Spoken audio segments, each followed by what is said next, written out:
guys, welcome to Black Pearl Media. Thank you so much for stopping by. And in this video, we're going to be talking about everything that's broken on my Nissan 350Z with a rear mount turbocharging kit making nearly 600 wheel horsepower. Let's get into it.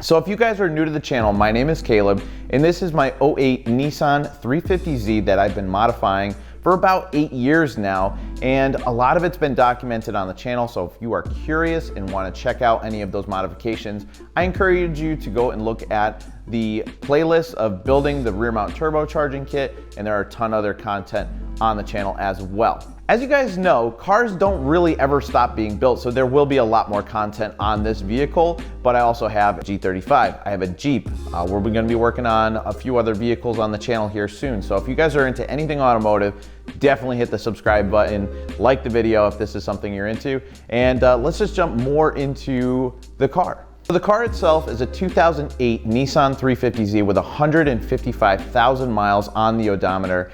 When I bought it, it just rolled over 100,000 miles, and I've been doing modification and driving this car very heavily over the last 8 years.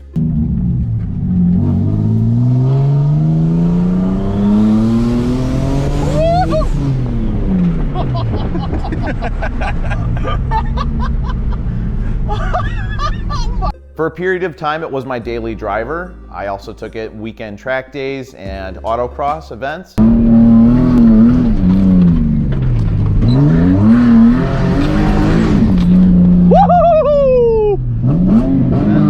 And I have recently turbocharged the car, and it's making 586 wheel horsepower and 428 foot-pounds of torque. It has the VQ35HR engine, so it's very stout and has been handling the power very well, although the clutch just went out because it wasn't rated for the power. It served its purpose for quite a while, and it did well street driving, but when I took it to the track last month, it did not last long, to say the least, so that is on the list and what kind of really spurred this topic. Now, in my opinion, the VQ platform is extremely reliable, and I've had very good luck with them. I've owned 4 vehicles with the VQ motor in all sorts of forms, the UpRev, the DEs, the HRs. Haven't gotten to any VHRs yet, but hopefully we'll have something like that coming in the future. Just overall very happy with the platform. It's been very reliable. But with that, there is obviously some things that will go wrong, as with any platform over time, especially if you're running it heavy like I have been doing it over the last couple of years. And I just want to share and be transparent with what has gone. And I think you guys might be surprised it might not be as bad as you think. So just to recap, I put about 55,000 miles on this platform, and the very first thing that went was the clutch. The OEM clutch went, and I had to replace the clutch and the flywheel. While I was in there, I went ahead and upgraded it to a lightweight flywheel, which I would absolutely recommend to anybody looking to get into any modifications like that, because it really helps the responsiveness of your revs. It's really, really nice modification. But it wasn't quite rated for the amount of power that I had. So it did last 4 or 5 years, but it definitely needs to be upgraded. That's why it kind of failed on me there. I also went ahead and did the master and the slave cylinder at the same time, because why not? You know, we were already in there, you know, we went ahead and did that. And I got a holiday deal for that. It was $750 for a Jim Wolf Technology lightweight flywheel and clutch. Next would be the driver's side window motor. Now, I spent about $50 on this piece, and they are known to wear out, but the passenger side is still going strong, probably because it doesn't get as much use as the driver's side. And it was a pretty basic installation, and I did do a video on that. So if you guys are interested in replacing the window motor, I definitely have a video for you on that. But yeah, 50 bucks, took me like an hour or two, and that was replaced and rocking and rolling. Now the next one was probably the most involved, but it wasn't the most serious. So I did an oil change on it, and I changed the spark plugs, and when I pulled the spark plugs out, there was 2 that had oil on the spark plugs. So there are, it's like a gasket around the spark plug, but in this platform, it's like a hard plastic. It's kind of hard to explain. It's not rubber. And apparently they're replaceable, but everybody says, when you try and replace them, most of the time you're gonna break them. So you should probably just do the valve covers themselves. So valve covers themselves are probably about $200 to $300 on Z1 Motor Sports for an OEM style one, or OEM. But I got the ones off Amazon for 60 bucks, and everybody told me not to do it. I said, you know what, I'll be the guinea pig, I'll do it. And I purchased those. I went with OEM gaskets, which was like, I don't know, 8 bucks or something like that. And I just double checked to make sure they were all torqued down to spec, and they've been on the car for the last 30,000 miles, and they've been fine. No dripping oil, no issues at all, no oil in the spark plugs. I just did the spark plugs at the beginning of this year. No oil, nothing, everything's great. So that wasn't too bad, but it did take a little bit longer to kind of gain access and stuff. So that was probably the most involved part to install.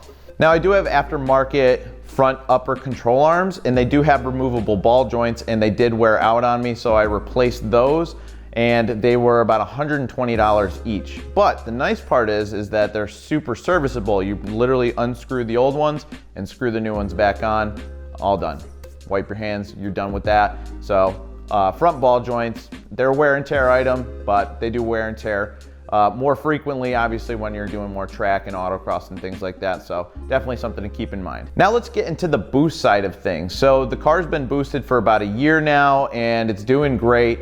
Obviously the clutch needs to be replaced. I'm working on that. I'm gonna get the right type of clutch to handle all this power, put it down to the ground, make sure it's good to go. But on top of that, when we were building the car, there were two main components that let loose during our test and trial and error of this rear mount system, as a rear mount is not very common. It seems to be more common after I've done it. You know, people are like, oh, of course, why didn't you expect that? There's like 1,700 people that have done a rear mount. And I was like, well, where were they? I did all this research for like over a year, and I only talked to like one person that successfully rear mount turbocharged their car. So the community's small, but I'm hoping to shine some more light on it so that we can share our findings with everybody. And if you guys have any questions about it, please go down, comment your questions. I'd be happy to answer anything.